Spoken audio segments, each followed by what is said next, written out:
Bonjour, je m'appelle Le Keovi. Aujourd'hui, nous sommes arrivés en Antoine de Macedo. This is Paris' finest and definitely most extensive horological collection we can find in the city of love. Mr. Macedo is known for the commercial part that he played over the last few decades in the watch industry, as he offers a myriad of brands, including some as an AD. But by extension, he's a lover of watches first and foremost, and definitely likes his vintage pieces. Out of his collection of 4,000 pieces, we're gonna highlight only 10 with one of the upcoming watch dealers from the next generation at Antoine de Macedo. Follow me and bienvenue to this video.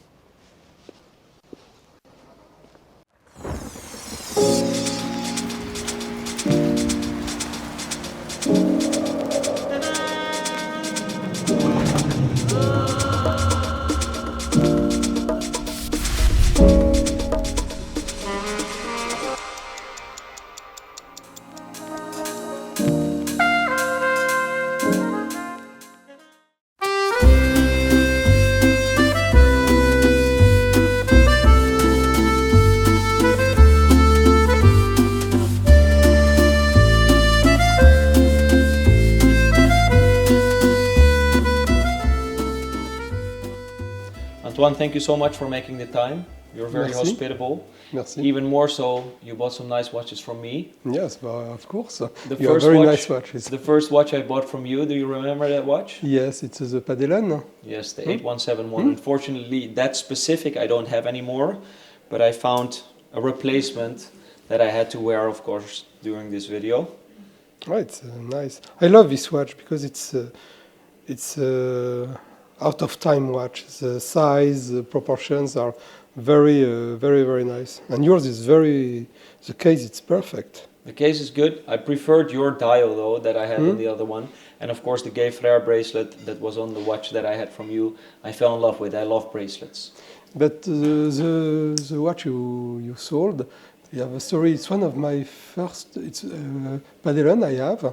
And I bought to one girl in New York, and the watch, when I bought the watch, it's like new old stock. And I sold to one customer, and my customer wear this watch 20 years, and it's not a new old stock, but when I bought this watch, I never see a watch, it's like new, but after 20 years in the collection of my client. Still very charming though. Yes. I was very happy to have it. But it's a nice story. And how long are you in the industry for now? Oh, now I'm not sure you are born. I was still liquid back then, I think. No, I start my first shop I have in 1990, and in this place in 28 Rue Madame, it's 40 years now. 14 years. And I see you also employ quite the watchmakers, in-house watchmakers. How many do you have? We have 2, 4, 5, 6 watchmakers. And the parts. And I saw parts, you had a huge stockpile of vintage parts. That's also hard to acquire, isn't it? But I am watchmaker, and I know it's better to stay a bad watchmaker with original parts than very good watchmaker without parts. That's very true. And it's the reason why always I bought parts, because parts, you cannot work without parts. Yeah. It's impossible. Next up is Charles-Hadrien. If Yes. you would be so kind to introduce him, because he was the gentleman who delivered this watch, and he is how old? He have 21 when he delivered this watch. Wow, you said some very kind words about him yesterday, so I'm excited to sit with him to see 10 of the watches he chooses. What is it that works so well together with you? It's what's good with him.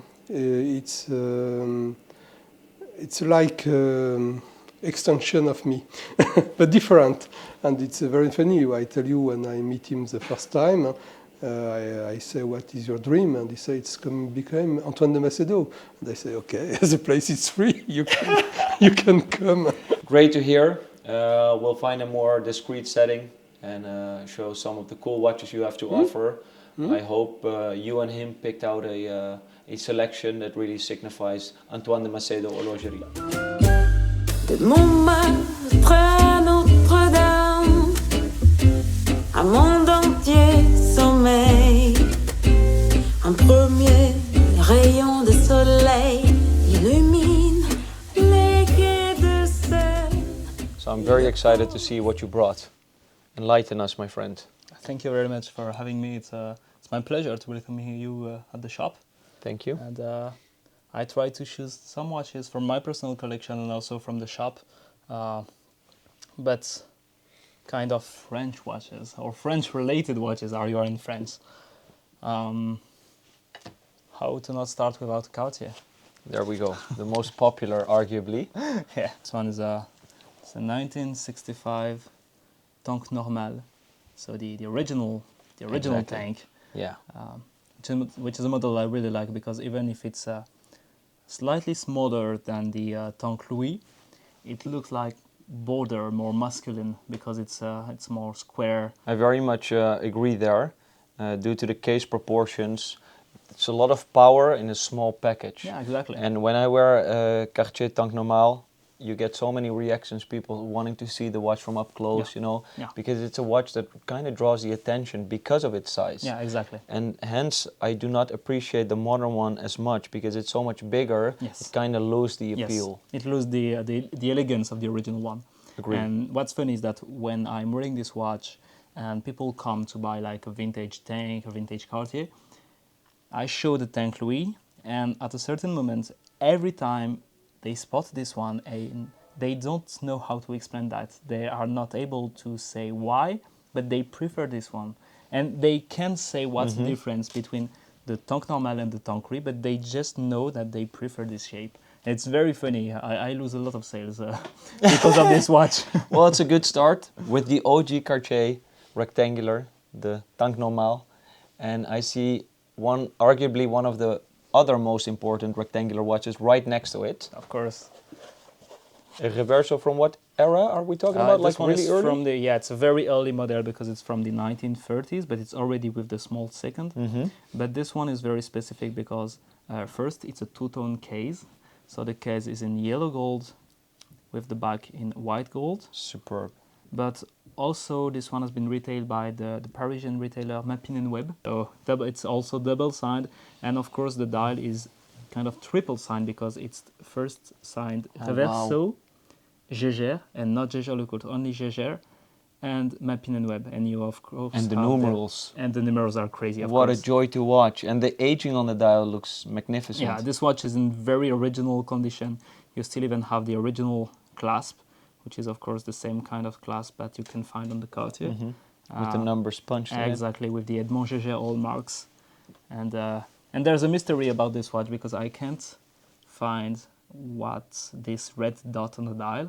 I already saw that on Is several it Jaeger. like an Indian, maybe Indian watch? Probably, maybe. So they have it on the... An Indian in Paris, Perhaps. yeah, maybe. But this is cool because there's so much text on the dial. There's so Yes, much going yes, on. yes. It really draws the attention to find out more, to explore what this watch was all about. Yeah, and even the strap, you see, we didn't touch anything on this watch. It's really as we bought it, and you see that. And the engraving is?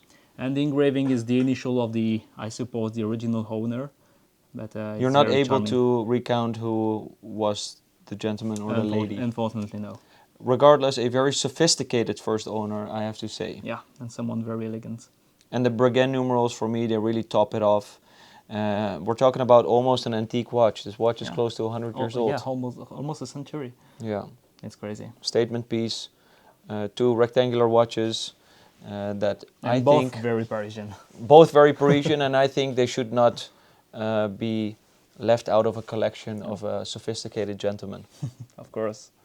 Then in the Parisian retailed watch, this one is not your everyday 6265. Because it really, it is the odd one out, because you see a lot of the, dress watches, and then there's a 6265 all of a sudden. But this one's still French related. Is it Hermès retailed? It's not Hermès, it's a Chaumet.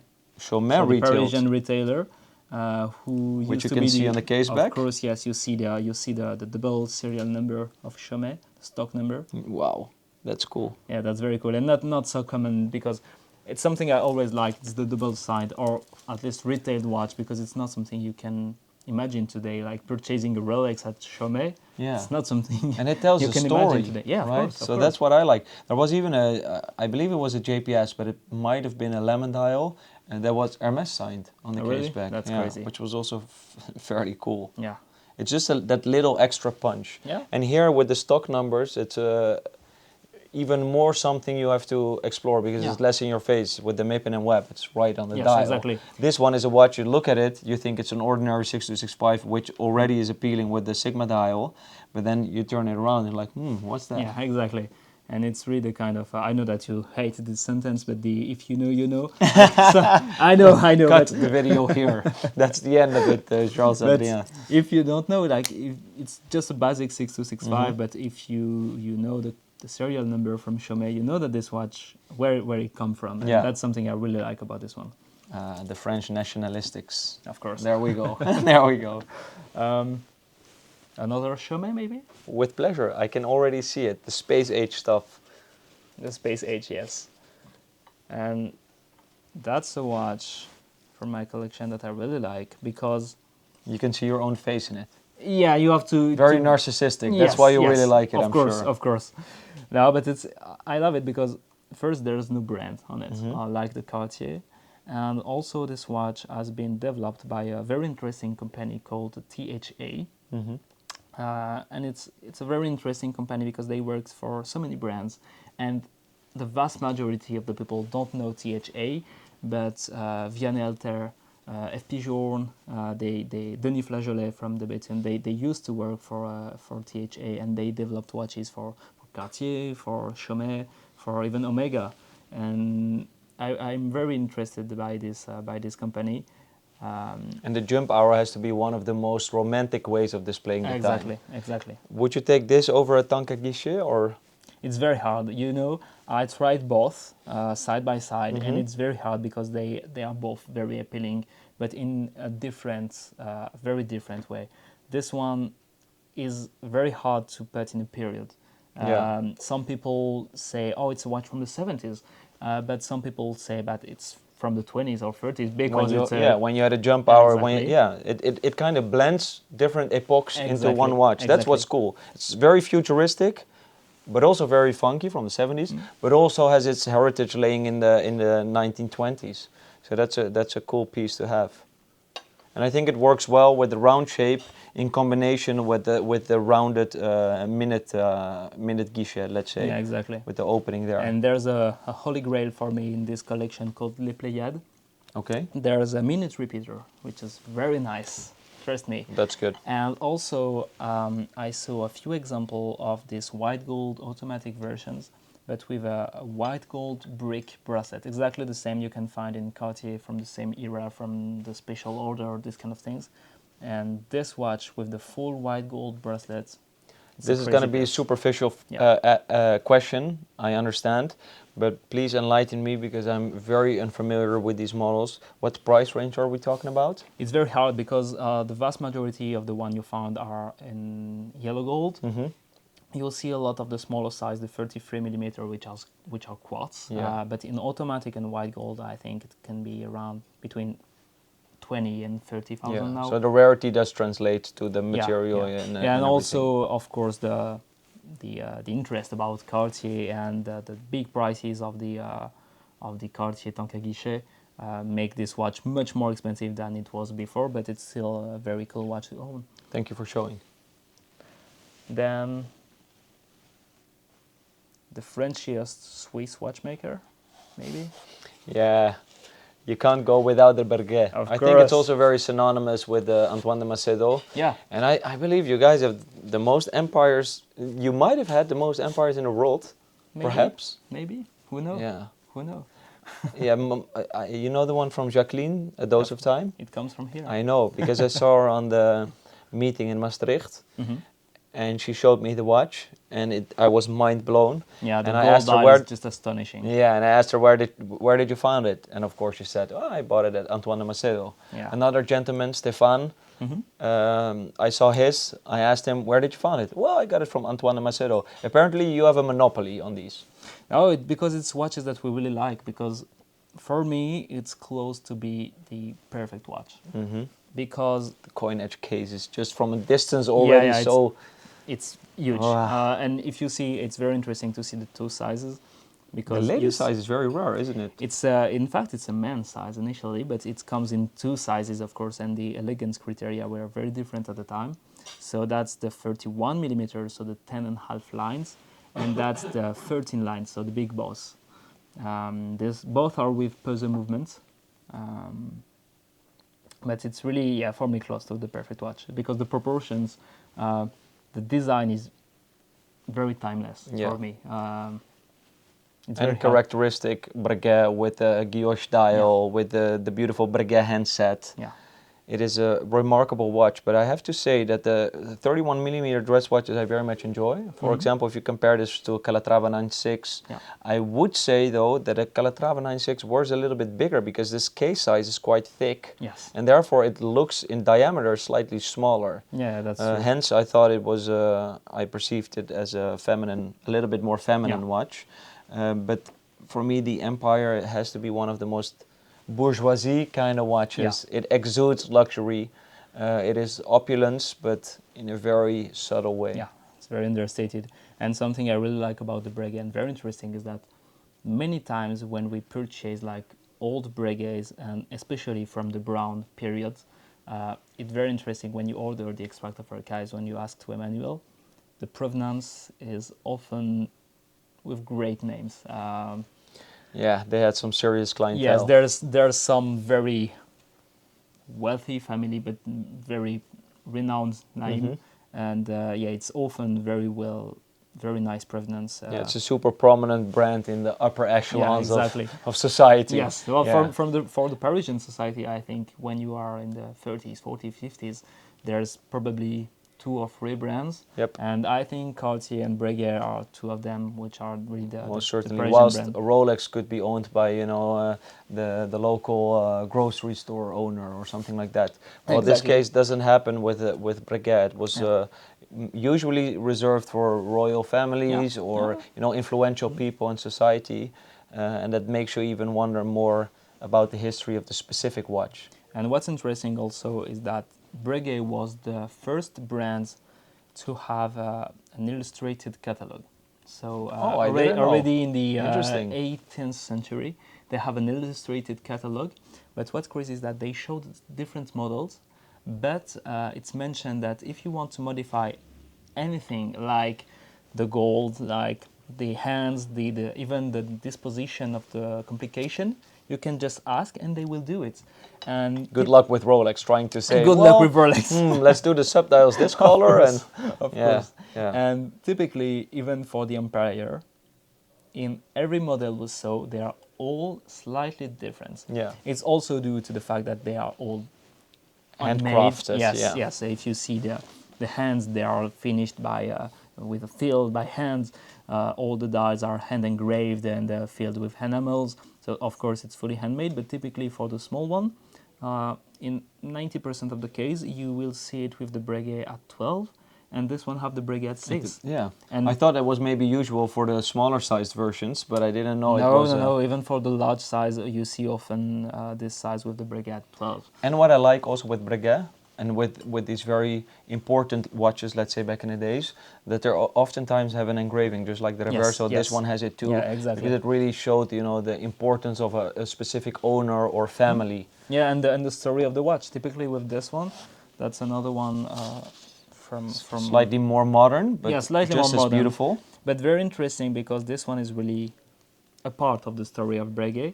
Because it's a triple calendar from the Chaumet era, so just after they sold it to the Brown from the Brown family, and you see on the back you have the initial and the date, and you also have the Chaumet number, and in fact this watch has been offered by the Chaumet brothers. Oh wow, that's cool. To their accountants for, I assume, 20 years of service. Mm-hmm. And in the archives of Breguet, it's mentioned that this watch is a gift from Breguet. That's and super that's something nice. I really like. Yeah. Well, I think Daniel Roth also did a great job reviving the brand in a very classical and stylish manner, staying Yeah. true to the core DNA of Breguet. Yeah, he took really the best pocket watches from the 18th, 19th century of Breguet and then bring it into wristwatches. Yeah, but in he a really very used elegant the way. inspiration of their historical importance instead of, you know, choosing to milk it out or go a different direction.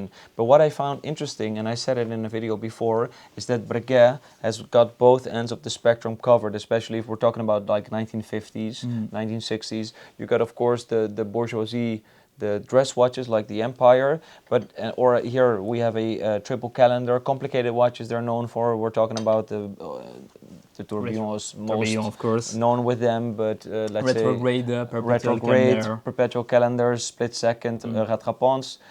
But on the other hand, they made utility watches, military watches. Yes. I see the Type 20 over Yeah. there, if I'm not mistaken.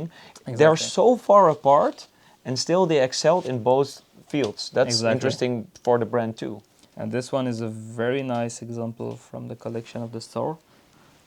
It's a civil one. It's not a military version. Oh wow, the dial. Yeah, you saw it. Oh, we need the light for this. That's 2 counters, but with the original gilt dial.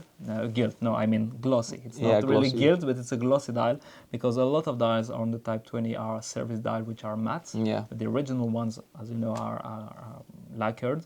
And this one took a crazy brown, Wow. dark chocolate Yeah. patina. This is an amazing one. And look at the condition of the case. It's just super sharp. Well, it's easier to find with a civil one, I guess, because it didn't go to battle. But Yes. no, but really the aging of this dial is magnificent. The loom is still all intact.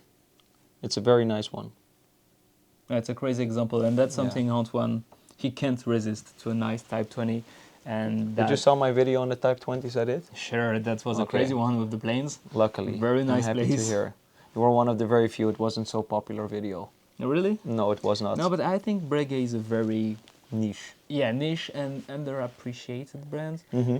But I feel that it's start to change because people understand and start to understand with the very high prices of the Patek, the AP and everything. They start to understand that there's a very, it's a niche, but with a very, very good value for money. So typically you can buy watches from the 80s or 90s with complication, with all the craftsmanship from Breguet. for Fraction half of the price. Yeah, for half of the price of a basic Calatrava. Yeah. So, But I think also we carry a responsibility there to, I wouldn't say educate because that sounds kind of smudgy, but let's say to introduce people to other brands outside the usual portfolio. And therefore I like to always highlight Breguet, which I also mentioned in my video of the 10 most underrated watch brands. You can find quite some models that really go under the radar commercially yet, and therefore I think it's a great way to start a more unique angle in your collection. Then these two are maybe not French, but I still love these watches and I will always remember Geophysics. And that's a very sentimental watch for me because one of the first time I came here, before even working with Antoine, he knew that I dream about this kind of vintage, very simple wristwatches. And he came and said, do you know the Geophysics? And I say, yeah, of course. But I've never seen one in real because they made quite a few examples. And he bring me a box with like, I think there's between 8 and 10 Geophysics from all the different configurations. Still yellow gold, pink gold with the crosshair dial or the classic dial. Are they all reference AE168? Yeah, exactly. It's all the same reference, but with different configuration. Yeah. And this one is... This is the most classic, let's say. Yeah, that's most the well-known. Yeah, exactly. They made a re-edition of this one in platinum, if I'm right, with the simple dial. What a condition too. Yeah, the condition is astonishing, and you still even have the original sticker at the back. Yeah, and of course the case back is beautiful too. Yeah. Screw down case back. It's like the Milgauss of Jaeger-LeCoultre. It's exactly this. It's the same period when Patek released the anti-magnetic. 1985, right? Yeah, it's around this period. Same for the Rolex, for the Not 85, 58 I meant, of course. Yeah, this one is around. 58. This one is 58, yeah, exactly. And also it was very interesting in the story of Jaeger-LeCoultre because they are not used to make chronometer movements. They are known for very nice innovations, but not precision. Not precision, no. But they made the geophysics with a chronometer movement, and also something very unusual for the period. But you have a stop second, which is not something so in the common 50s. in the 50s. Nice. So that's not something so common for a watch from the. I don't from even this recall. period. Last geophysic I sold, I only sold 3 in my life. Last geophysic I sold has to be 2018 or something. Unfortunately, because talking about brands that are underrated, I mean, it's the watchmaker's watchmaker, right? Of course. So you can find quite some very cool models for affordable prices, although these are very collectible, so it starts a bit higher. Yeah. But yeah, nice. Cool to see this. And do you want to finish with a French watch? Is it Leroy? Or what That's are we not talking a about? Leroy, it's The this Leroy- one. Longines? Exactly. But as we filmed this video during Retromobile, this watch... With a two-tone case. Wow, that's a two-tone case. And this watch remember me the kind of coach build cars. Yeah. Because the purist will say that it's not a Longines, because the case is a French-made case. French cases. But it has been retailed by a Parisian retailer called Blitz Darou, 11 Rue Aubert à Paris, in 1930. And what's crazy is that we have the original certificate from Longines. We have the original invoice that says un chronographe Longines or blanc filet au rose. So it's a Longines chronograph in white gold with Filled with rose gold. Exactly. For 4,500 Swiss francs? Which at the time was French francs. So it was just a crazy amount of money at the time. And of course the box is also with the initials of the original's owner, so Monsieur de Lagrange. And this watch is the perfect example of Pretty huge. It's a 37 millimeters Wow. case. That's just a huge watch for this period. The condition is astonishing. And so initially it was sold, the watch was sold in like 1920, if I'm right, to the French importer of Longines. And upon the request of this person, they made a case in France, like this, and with the white gold and the rose indexes. Great to have the provenance on such a Yeah, watch, it's very because cool. it really tells a story. That's And something I haven't seen before. It really make me think to the coach build cars where you buy just the base, and then you can ask for a special coach. But I think it's quite accepted, or at least the French cases are becoming quite accepted.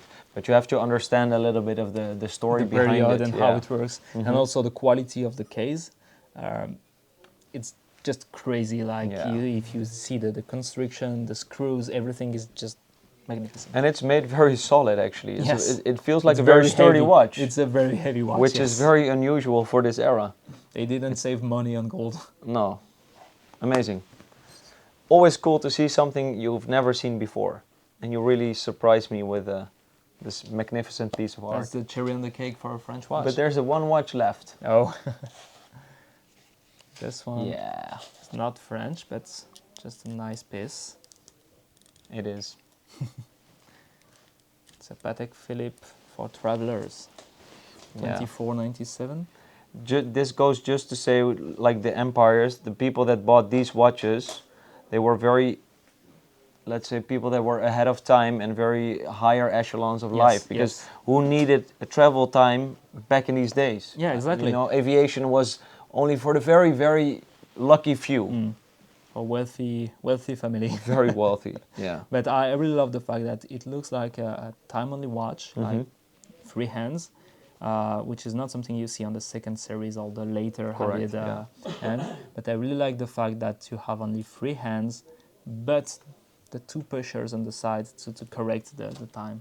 And it works perfectly. It's like perfectly in harmony, well balanced with the case. Yes. Because it also makes the case more unique. In fact, everything is. The movement also is different. The case is different. Yeah. And I really like the fact that when you wear it, and it's just like this. You don't see the pushers, so it looks like a classic 570. But if you do this, Yeah. you see the pushers, and you understand that you have something special in But the wrist. but also the case is a bit thicker and the bezel is a bit higher Yeah, than a 570. Yeah, so really also the due case to the is movement. unique. Yeah. The case is very unique to this reference, And the condition is something that I very much adore here. of course. Thank you so much. Thank you very much.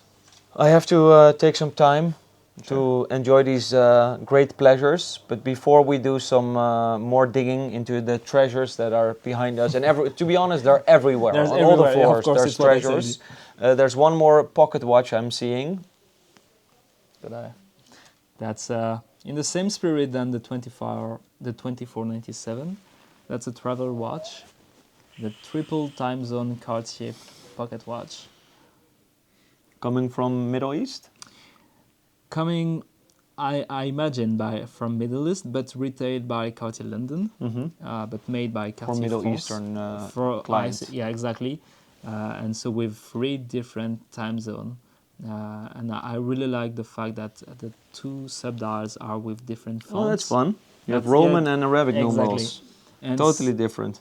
And so you can only set 2 on the 3 time zones. So you just have to press the pushers and you can set one of both, but you can't set the third one. That's nice. That's quirky.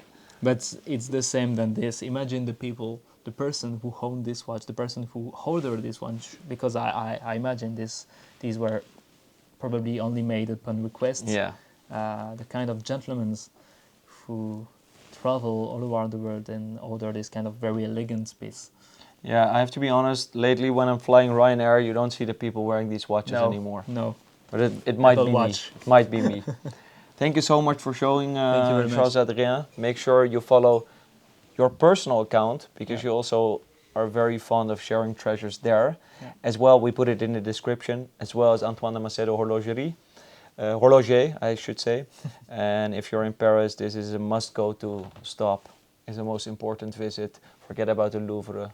The Mona Lisa is not The so real museum is important. here. We have the Mona Lisas right here in front of us, which you can actually have in your hand. Okay, so Paris, you should go to Antoine de Macedo. And I hope you enjoyed this collection as much as I did. It was my pleasure. Thank you so very much, man. Thank Great. Wow.